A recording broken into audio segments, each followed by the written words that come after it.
జగన్మోహన్ రెడ్డి 5 ఏళ్ళు పరిపాలన చూసాం. ఈరోజు కూటమి ప్రభుత్వం వచ్చింది, బ్రహ్మాండంగా పరిపాలిస్తూ ఉన్నారు. ఏదో ఒక విధంగా ఈ పరిపాలనని భ్రష్టు పట్టించాలి, అభివృద్ధి కార్యక్రమాలు లేవు అని చెప్పి బయట ప్రపంచాన్ని చూపించే విధంగా నువ్వు చేస్తూ ఉన్నావు జగన్మోహన్ రెడ్డి. ఈరోజు ప్రకాశం జిల్లా పత్తి రైతులు పరామర్శ అన్నావు. అమరావతి రైతులు ఆడకొస్తే వారి మీద మీ వైఎస్ఆర్సీపీ కార్యకర్తల దగ్గర, రౌడీల దగ్గర వారి మీద రాళ్లతో చెప్పులతో దాడులు చేయిస్తావా జగన్మోహన్ రెడ్డి? ఇదేనా నువ్వు సంస్కారం? ఇదేనా మీ తల్లిదండ్రులు నేర్పించింది జగన్మోహన్ రెడ్డి నీకు సంస్కారం?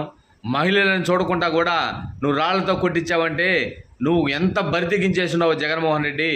నీకు రానున్న ఎలక్షన్లో, ప్రతి ఎలక్షన్లో కూడా ఈ రాష్ట్ర ప్రజలు చెప్పులతో కొడతారు జగన్మోహన్ రెడ్డి. నీ ఫోటోని నిన్ను గుర్తుపెట్టుకో. నీ కార్యకర్తల దగ్గర అమరావతి రైతుల్ని తలలు పగలు కొట్టిస్తావా? గోండాలు పెట్టుకొని నువ్వు రాజకీయాలు చేస్తావా? నీ అంతు తేల్చేస్తారు జగన్మోహన్ రెడ్డి. రాష్ట్ర ప్రజలు ఓటుతో చూపించారు నీకు. 11 సీట్లకు పరిమితం చేశారు నిన్ను, నీ పార్టీని.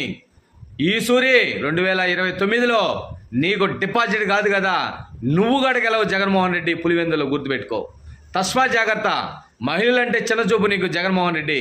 నీ చెల్లెలు మోసం చేసావు, నీ తల్లిని మోసం చేసావు, రాష్ట్రంలో ఉన్న బడుగు బలహీన వర్గాలకు చెందిన మహిళలను మోసం చేసావు. ఈరోజు అమరావతి మహిళల్ని రాళ్లతో కొట్టించావు. ఛీ, ఇదేనా నీకు? నీకు 2 ఆడబిడ్డలు ఉన్నారు. జగన్మోహన్ రెడ్డి. రాష్ట్ర ప్రజలు ఏ విధంగా ఇబ్బంది పెడతావా?